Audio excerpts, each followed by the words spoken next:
바람이 세차게 불고 있었습니다. 서울 강남 63층 초고층 아파트 옥상. 도시의 불빛들이 발 아래로 펼쳐져 있었죠.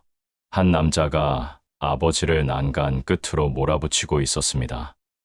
아버지, 왜 저를 버리셨습니까? 그 목소리에는 30년간 쌓인 원망이 담겨 있었습니다. 동생만 자랑하고 동생만 믿으면서 저는 대체 뭡니까? 저는 장남이에요. 장남. 아버지, 강 회장, 대한민국 식품업계의 거물, 맨손으로 제국을 일군 자수성가의 신화. 그 손이 차가운 난간에 매달려 흔들리고 있었습니다. 회장의 입에서 떨리는 목소리가 나왔습니다. 민호야, 제발 이러지 마. 그 순간 시간이 멈춘 듯 했습니다. 구독과 좋아요는 다음 이야기를 만들 수 있는 큰 힘의 원동력입니다. 알림 설정까지 해두시면 빠르게 시청하실 수 있습니다. 강 회장의 머릿속에 지난 30년이 파노라마처럼 스쳐 지나갔습니다. 어쩌다 가족이 이렇게 되어버린 걸까? 그때는 1985년이었습니다. 서울 청계천 근처 허름한 포장마차 한 대. 떡볶이 한 그릇, 어묵 두 꼬치요. 28 강민석은 김이 모락모락 나는 국물을 저으며 웃었습니다. 손이 얼어서 감각이 없어도 새벽 5시에 일어나 준비해도 그는 늘 웃었습니다. 아저씨, 이거 진짜 맛있어요. 비법이 뭐예요? 단골 손님이 물었습니다. 비법이요? 진심이요. 진심으로 만들어야 맛있어요. 그렇게 하루하루 한 그릇 한 그릇 정성을 다했습니다. 비 오는 날에도, 눈 오는 날에도, 아내 윤정이 임신해서 입덧을 할 때도, 아이들 기저귀 값이 부족할 때도, 여보, 오늘 매출이 10만 원을 넘었어요. 윤정이 기뻐하며 말했습니다. 그래? 그럼 이제 조금씩 꿈을 키워볼까? 강민석의 눈에는 큰 그림이 그려지고 있었습니다. 포장마차에서 작은 가게로, 작은 가게에서 큰 음식점으로, 그리고 언젠가는 5년이 지나자 청계천 근처에 작은 분식집을 차렸습니다. 10년이 지나자 프랜차이즈 3개 매장을 운영했습니다. 15년이 지나자 냉동식품 공장을 세웠습니다. 그리고 20년이 지나자 강산식품이라는 이름이 전국 마트 냉동 코너에 당당히 자리 잡았습니다. 그 사이 두 아들이 태어났습니다. 1987년생 강민호. 큰아들. 태어날 때부터 잘생기고 똑똑했습니다. 말을 일찍 트이고 걸음마도 일찍 떼고 공부도 잘했습니다. 1990년생 강진호. 둘째, 형보다는 조용했지만 늘 아버지 곁에서 맴돌며 일하는 모습을 지켜봤습니다. 민호야, 너는 커서 뭐가 되고 싶니? 아빠 회사 사장이요. 진호야, 너는? 저는 아빠처럼 맛있는 음식 만들고 싶어요. 강 회장은 두 아들을 보며 흐뭇해했습니다. 큰아들은 야심이 있고 둘째는 따뜻했습니다. 완벽한 조합이라고 생각했죠. 하지만 그때는 몰랐습니다. 씨앗이 다르면 자라는 방향도 완전히 달라진다는 걸. 2010년 민호가 23이 되었을 때였습니다. 아빠, 저 유학 보내주세요. 하버드 MBA요. 민호야, 그건 너무 비싸지 않니? 우리나라 대학원도 아빠, 강산식품을 글로벌 기업으로 만들려면 세계적인 안목이 필요해요. 제가 하버드에서 배워와서 회사를 키워드릴게요. 강 회장은 고민했습니다. 연간 10억이 넘는 학비와 생활비. 하지만 큰아들의 미래를 위해서라면 알았다. 가거라. 민호는 미국으로 떠났습니다. 그리고 2년 뒤 돌아왔을 때 그는 완전히 달라져 있었습니다. 명품 수트, 고급 시계, 외제차, 영어를 섞어가며 말하는 습관, 그리고 무엇보다 눈빛이 달랐습니다. 파더, 이제 강산식품을 21세기 기업으로 탈바꿈시켜야 해요. 구시대적인 경영 방식으로는 한계가 있어요. 반면 진호는 대학을 졸업한 뒤 바로 회사에 입사했습니다. 신입사원으로 시작해서 새벽 6시에 출근해 밤 10시에 퇴근했습니다. 사장님 아들이 왜 여기서 일하세요? 현장 직원들이 신기해했습니다. 저도 여러분과 똑같은 회사원이에요. 그냥 진호라고 부르세요. 진호는 생산 라인에서 포장 작업도 하고 배송 트럭에 올라타 전국을 돌아다니기도 했습니다. 점심시간에는 직원들과 컵라면을 나누며 얘기했습니다. 진호 씨, 집에서 뭐라고 안 해요? 사장 아들이 이렇게 현장에서 저희 아버지가 그랬어요. 음식을 만드는 사람이 음식을 모르면 안 된다고. 그리고 함께 일하는 사람들을 모르면 안 된다고. 직원들 사이에서 진호의 인기는 날로 높아졌습니다. 반면 민호가 회사에 나타날 때마다 직원들은 어색해했습니다. 이 부서 효율성이 너무 떨어져요. 구조 조정이 필요해 보이는데. 민호는 회사를 숫자로만 봤습니다. 매출, 수익률, 효율성. 반면 진호는 사람을 봤습니다. 형, 김 대리님은 20년 근속이에요. 아이들 학비 때문에 힘들어 하시는데 감정적으로 생각하지 마. 비즈니스는 냉정해야 해.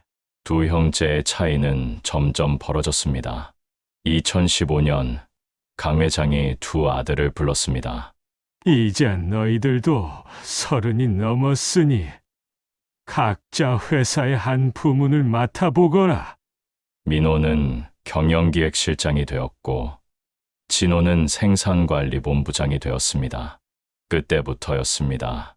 민호의 진짜 모습이 드러나기 시작한 것은 고급 룸살롱에서의 접대비, 수억 원짜리 골프 클럽 구매, 명품 매장에서의 과소비, 그리고 민호 씨, 이번 주말에 부산 카지노 어떠세요?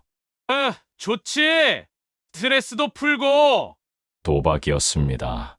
처음에는 몇십만 원으로 시작했지만 점점 규모가 커졌습니다. 100만 원, 1000만 원, 억 단위로 회사 법인카드를 사적으로 사용하기 시작했습니다. 접대비, 출장비, 회의비라는 명목으로. 형, 이 영수증들 너무 과도한 것 같은데? 진호가 조심스럽게 물었습니다. 야, 내가 회사 발전을 위해 얼마나 많은 사람들을 만나는지 알아? 내가 공장에서 기계만 만지고 있을 때 나는 미래를 위해 네트워킹하고 있어. 하지만 진호는 알고 있었습니다. 그 네트워킹의 실체를. 2018년 어느 저녁 강 회장은 회사에서 늦은 시간까지 남아 있었습니다. 회계 장부를 들여다보며 고개를 갸웃했습니다. 이상하네. 접대비가 왜 이렇게 많이 나갔지? 다음 날 회계팀을 불러 자세한 내역을 요구했습니다. 그리고 충격적인 사실을 알게 되었습니다. 민호의 법인카드 사용 내역, 도박장에서의 결제, 룸살롱 결제, 명품 매장 결제, 회사 돈으로 개인 생활을 유지하고 있었던 것입니다. 민호야, 아빠 사무실로 와. 그날 밤 강 회장의 사무실에서 큰 소리가 났습니다. 너 지금 회사를 뭘로 생각하는 거냐? 아빠, 그게 뭐가 잘못됐어요? 어차피 나중에 제가 물려받을 회사잖아요. 뭐하고? 물려받을 회사라고? 네, 저는 장남이에요. 당연한 거 아닌가요? 강 회장은 말문이 막혔습니다. 아들이 이렇게 변해 있을 줄은 몰랐습니다. 민호야, 돈은 땀으로 벌어야 하는 거다. 내가 지금 쓰고 있는 돈은 우리 직원들이 밤낮 없이 일해서 번 돈이야. 아빠는 너무 구시대적이에요. 지금은 21세기라고요. 전 세계 CEO들이 어떻게 사는지 아세요? 그날 이후 부자 관계는 급속히 냉각되었습니다. 한편 진호는 여전히 현장에서 직원들과 함께했습니다. 새로운 제품 개발에 몰두하고 품질 개선을 위해 밤늦게 공장에 남아있곤 했습니다. 진호 본부장님, 고생 많으세요. 이렇게 늦게까지. 저야 괜찮아요. 우리 제품을 믿고 사주시는 고객들을 생각하면 이 정도는 당연하죠. 직원들은 점점 더 진호를 따랐습니다. 그리고 회사 내부에서 조용히 속삭이기 시작했습니다. 이 회사는 결국 둘째가 이어받아야 해. 맞아. 민호 전무는 좀 그렇잖아. 이런 분위기를 민호가 모를 리 없었습니다. 야, 너 혹시 내 자리를 노리고 있는 거 아니야? 어느 날 민호가 진호를 불러 추궁했습니다. 형, 무슨 말씀이세요? 직원들이 너만 띄워주는 거 보면 뭔가 꾸미고 있는 게 틀림없어. 형, 저는 그냥 제 일을 열심히 할 뿐이에요. 제1? 야, 이 회사는 내 거야. 내가 장남이라고. 진호는 깊은 한숨을 쉬었습니다. 형, 우리 가족이잖아요. 왜 이래야 해요? 하지만 민호의 의심은 날로 깊어만 갔습니다. 2019년 3월 결정적인 사건이 터졌습니다. 한 인터넷 매체에 익명의 제보가 들어왔습니다. 강산식품 장남의 도박 중독과 불법 자금 사용에 대한 상세한 자료였죠. 강산식품 후계자 민호 씨, 회사 자금으로 도박, 연간 20억 손실. 기사가 나간 지 1시간 만에 회사 주가가 15% 폭락했습니다. 강 회장은 곧바로 두 아들을 불렀습니다. 누가 이런 자료를 언론에 흘린 거냐? 민호는 진호를 노려봤습니다. 형, 설마 내가 그랬다고 생각해요? 너 아니면 누가 그래? 회사 내부 자료잖아. 형, 정신 차려요. 내가 왜 우리 가족을, 우리 회사를 망치려고 해요? 하지만 민호는 이미 확신하고 있었습니다. 강 회장이 떨리는 목소리로 말했습니다. 이제 정말 끝이다. 민호야, 너는 모든 직책에서 물러나. 아빠, 그리고 진호야, 너를 후계자로 정하겠다. 그 순간 가족 식탁의 그릇들이 깨질 듯 흔들렸습니다. 민호는 분노로 얼굴이 일그러졌습니다. 아빠! 저는 장남이에요. 30년 동안 장남으로 살아왔어요. 민호야, 아니에요. 절대 안 돼요. 이 회사는 원래 제 거예요. 그는 식탁을 박차고 일어났습니다. 좋아요. 그렇게 나오시는 거죠? 그럼 저도 가만히 있지 않을 거예요. 그날 밤부터 민호의 복수가 시작되었습니다. 먼저 회사 기밀 자료를 빼돌렸습니다. 신제품 개발 계획, 거래처 정보, 재무 자료들, 그리고 경쟁사에 팔기 시작했습니다. 이 자료면 5억은 받을 수 있겠군. 또한 주요 직원들을 회유하기 시작했습니다. 김 과장, 당신 딸 유학비 문제 있다고 들었는데 나를 도와주면 해결해드리죠. 박 차장, 진호가 사장 되면 당신은 끝이에요. 지금이라도 편을 바꾸세요. 회사 내부는 점점 분열되기 시작했습니다. 진호는 이런 상황을 견디기 힘들어했습니다. 아버지, 저는 형과 싸우고 싶지 않아요.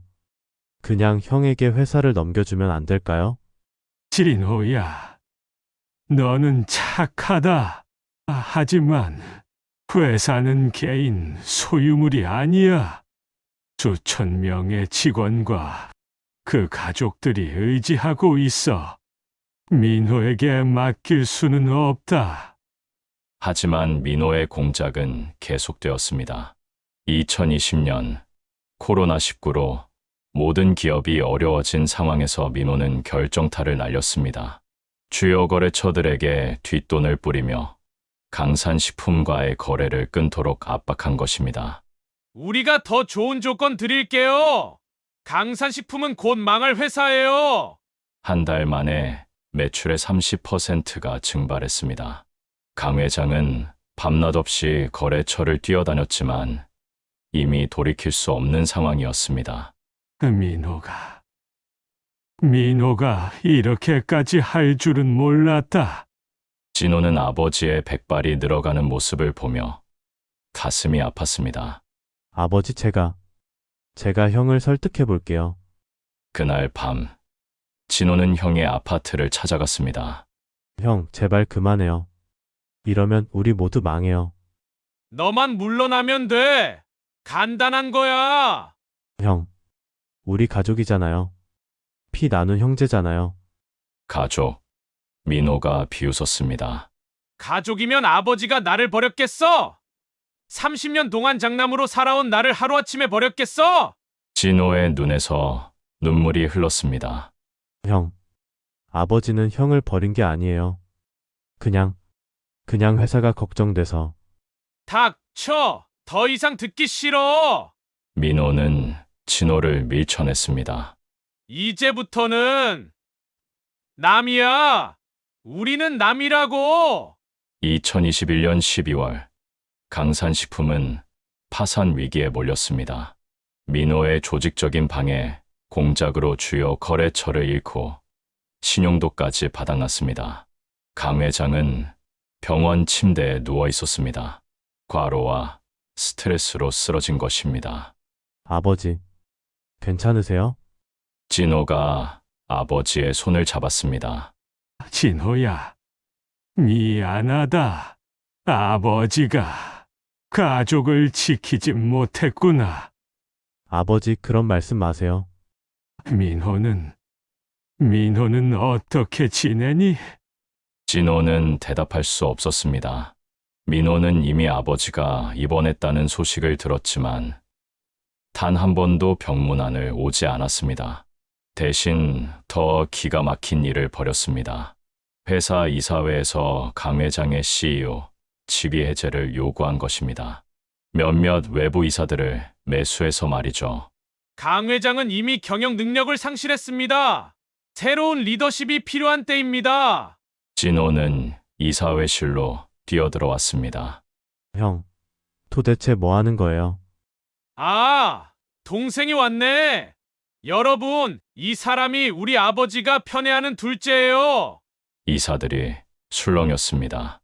형, 아버지가 병원에 계신데 어떻게 이럴 수 있어요? 병원에 계시니까 더 확실히 해야지. 이제 시대가 바뀐 거야. 그날 이사회에서 강 회장의 CEO 직위 해제가 결정되었습니다. 그리고 임시 CEO로 민호가 선임되었습니다. 진호는 절망했습니다. 형은 정말 우리 아버지를 미워해요? 미워한다고? 그런 감정도 없어. 이제 그냥 비즈니스야. 하지만 민호의 승리는 오래가지 못했습니다. 그가 CEO가 되자마자 회사 상황은 더욱 악화되었습니다. 경영 능력도 부족했거니와 그동안 회사를 망가뜨리려고 했던 일들의 후폭풍이 몰아친 것입니다. 결국 2022년 6월 강산식품은 법정 관리에 들어갔습니다.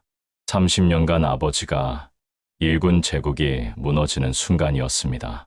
민호는 모든 책임을 진호에게 돌렸습니다. 내가 처음부터 나를 방해하지 않았다면 이런 일은 없었을 거야. 형, 정신 차려요. 형이 회사를 망친 거잖아요. 뭐라고?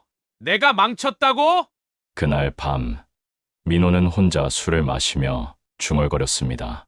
다 끝났어. 모든 게 끝났어. 2022년 12월 24일 크리스마스 이브 강 회장은 병원에서 퇴원한 뒤 혼자 집에 있었습니다. 아내 윤정은 2년 전 암으로 세상을 떠났고 큰 집은 텅 비어 있었습니다. 그때 현관문이 열렸습니다. 아버지! 민호였습니다. 오랜만에 보는 아들의 모습은 초라했습니다. 수염은 거칠게 자라있고 옷차림도 예전만 못했습니다.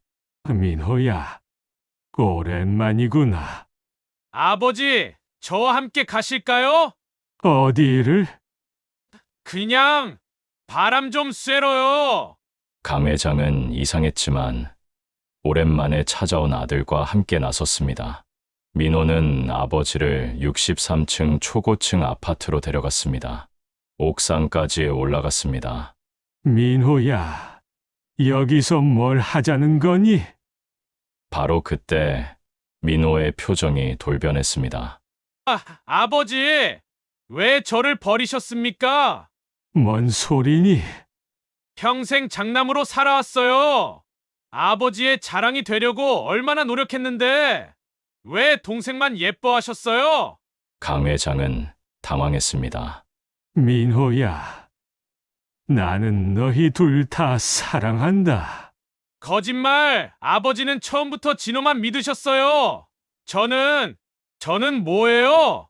민호가 아버지를 난간 쪽으로 밀었습니다. 민호야, 정신 차려. 제 정신으로 30년을 살았어요. 장남으로서의 의무, 장남으로서의 책임. 근데 끝은 뭐예요? 버림받는 거예요? 강 회장의 손이 차가운 난간에 매달렸습니다. 민호야, 아버지가 잘못했다. 내 마음을 몰라줘서 미안했다. 이제 와서 그런 말씀 하지 마세요. 바로 그때 옥상 문이 벌컥 열렸습니다. 형, 진호였습니다. 민호가 아버지를 데리고 간다는 소식을 들고 급히 찾아온 것입니다. 진호야, 형, 제발 그만해요. 아버지 놔드려요. 넌 왜 여기 왔어? 내가 이기면 되잖아. 형, 저는 이기고 싶지 않아요. 우리는 가족이라고요. 민호의 눈에서 눈물이 흘렀습니다. 가족이면 왜 나만 외톨이였어? 왜 나만 사랑받지 못했어? 형, 그게 아니에요. 아버지는 형을 사랑하셨어요. 저도 형을 사랑해요. 제발 그러지 말아요. 하지만 민호에겐 아무것도 들리지 않는 듯 아버지를 향해 달려들고 말았고 끝내 자신을 믿어주던 아버지와 함께 63층에서 투신을 하고 말았습니다. 잘못된 사랑만을 바라던 못난 장남이자 슬픈 장남의 이야기. 부디 하늘에선 평안하기를